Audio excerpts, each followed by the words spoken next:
అంటే ఒక హీరో ఇమేజ్కి తగ్గట్టుగా లేదంటే హీరో ప్రజెంట్ స్టార్ట్ అమ్మ తగ్గట్టుగా ఒక ఫైట్ కంపోజిషన్ అనేది ఉండాలని చెప్పేసి, అంటే సినిమా ఎమోషన్ ఉండాలి, హీరో రేంజ్ బట్టి కూడా ఉండాలి.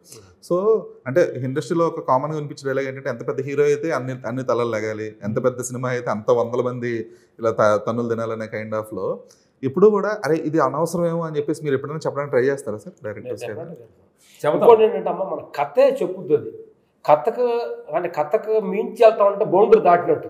ఎందుకనంటే మేము చిన్న టెక్నీషియన్స్, డైరెక్టర్ కెప్టెన్ అన్నమాట. కొన్ని సినిమాల్లో మేము పేర్లు చెప్పకూడదు కానీ చెప్తాం. కొన్ని సినిమాలు చెప్పినప్పుడు ఎన్నప్పుడు ఏం చేస్తామంటే, ఓకే దాని క్రెడిట్ గోస్ టు డైరెక్టర్దే కాబట్టి, లాభ నష్టం ఆయనే కాబట్టి చెప్పే బాధ్యత మంది, వెళ్ళిపోతాం అన్నమాట. కొన్ని తెలిసిన కొన్ని చోట్ల తెలియనట్టుగా ఉండాలి, కొన్ని చూసిన చూడనట్టు ఉండాలి, ఇన్నాగా నిన్నట్టు ఉండాలి.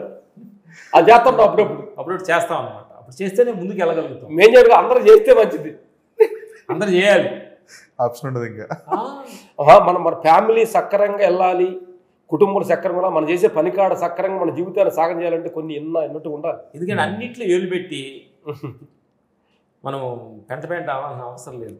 విషయాలు కొన్నిట్లో మనం దూరంగా ఉంటాం, చాలా సేఫ్గా ఉండాలి.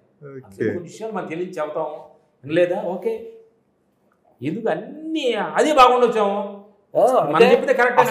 నేను ఏంటంటే మా ప్రపంచంలో అసలు నువ్వు ఏం చెప్పగలవు? నువ్వు నేను భగవంతుడివా? ఏది కరెక్ట్ ఏది కరెక్ట్ నువ్వు ఎలా చెప్పగలవు? ఇక్కడ నుంచి మనం బయటికి వెళ్తాము, బయటికి వెళ్ళి నీ ఎవరు ఎదురుపడతారు, ఏం మాట్లాడతారు నేను చెప్ప తెలుసు నీకు, ఏమి తెలియదు నీకు, ఏదో నీ తప్పు నీదే కరెక్ట్ అనుకోవటం ఎంతవరకు న్యాయం?